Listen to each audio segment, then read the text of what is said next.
Assalamualaikum warahmatullahi wabarakatuh. Perkenalkan, nama saya Dwi Ramadhani Agus Firmansyah dari 12 IPA 4 absen 12. Saya di sini akan menceritakan salah satu tokoh Islam, yaitu Sunan Muria.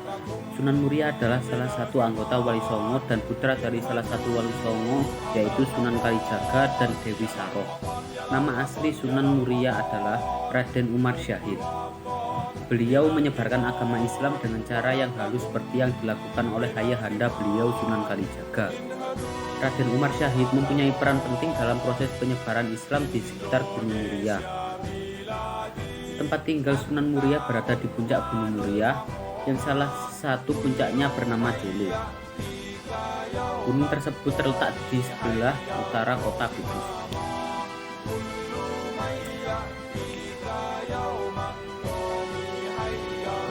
Cara berdakwah berbeda dengan sang ayah. Sunan Muria lebih suka tinggal di daerah yang sangat terpencil dan jauh dari pusat kota untuk menyebarkan agama Islam.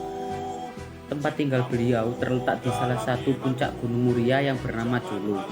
Di sana Sunan Muria banyak bergaul dengan rakyat jelata sambil mengajarkan keterampilan bercocok tanam, berdagang, dan melaut. Sunan Muria menyebarkan agama Islam kepada para pedagang, nelayan, pelaut, dan rakyat jelata. Cara beliau menyebarkan agama Islam dengan tetap mempertahankan kesenian gamelan dan wayang sebagai alat dakwah. Beliau juga yang telah menciptakan berbagai tembang Jawa. Salah satu hasil dakwah beliau melalui media seni adalah tembang Gunung dan Kinanti. Tempat dakwahnya berada di sekitar Gunung Muria. Kemudian dakwahnya diperluas meliputi Tayu, Juwana, Kudus, dan lereng Gunung Muria. Ia dikenal dengan sebutan Sunan Muria karena tinggal di Gunung Muria. Lewat tembang-tembang itulah ia mengajak umatnya mengamalkan ajaran Islam. Karena itulah Sunan Muria lebih senang berdakwah pada rakyat jelata ketimbang kaum bangsawan. Maka daerah dakwahnya cukup luas dan tersebar mulai lereng-lereng Gunung Muria, pelosok Pati, Kudus, Juwana, sampai pesisir utara. Cara dakwah inilah yang menyebabkan Sunan Muria dikenal sebagai Sunan yang suka berdakwah topongli, yakni dengan menghanyutkan diri dalam masyarakat. Sunan Muria sering berperan sebagai penengah dalam konflik internal di Kesultanan Demak. Beliau dikenal sebagai pribadi yang mampu memecahkan berbagai masalah, betapapun rumitnya masalah itu. Solusi pemecahnya pun selalu dapat diterima oleh semua pihak yang berseteru. Sunan Muria berdakwah dari Jepara, Tayu, Juwana, hingga sekitar Kudus dan Pati. Tak ada yang meragukan reputasi Sunan Muria dalam berdakwah.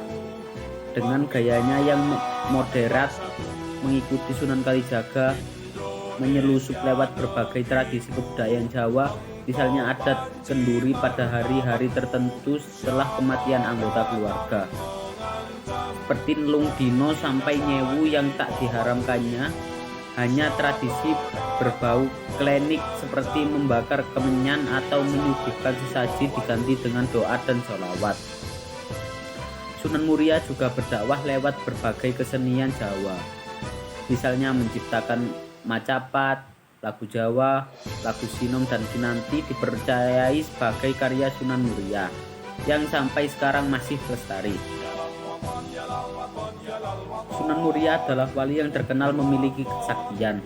Ia memiliki fisik yang kuat karena sering naik turun Gunung Muria yang tingginya sekitar 750 meter. Bayangkan jika ia dan istrinya atau muridnya harus naik turun gunung setiap hari untuk menyebarkan agama Islam kepada penduduk setempat, atau berdakwah kepada para nelayan dan pelaut serta para pedagang. Hal itu tidak dapat dilakukan tanpa fisik yang kuat. Sekian Sunan Muria. Bukti bahwa Sunan Muria adalah guru yang sakti mandraguna dapat ditemukan dalam kisah perkawinan Sunan Muria dengan Dewi Roroyono. Dewi Roroyono adalah putri Ngerang, yaitu seorang ulama yang disegani masyarakat karena ketinggian ilmunya, yang bertempat tinggal di Juwana, Pati, Jawa Tengah. Demikian sakti Sunan Ngerang sehingga Sunan Muria dan Sunan Kudus sampai berguru kepadanya. Beliau memiliki ilmu yang dapat mengembalikan serangan dari lawannya. Itu terjadi ketika Kapaat di seperguruan beliau yang telah menculik istri Sunan Muria menyerang Sunan Muria dan dengan mengerahkan Aji Pamungkas. Namun serangan itu berbalik menghantam dirinya sendiri sehingga merenggut nyawanya.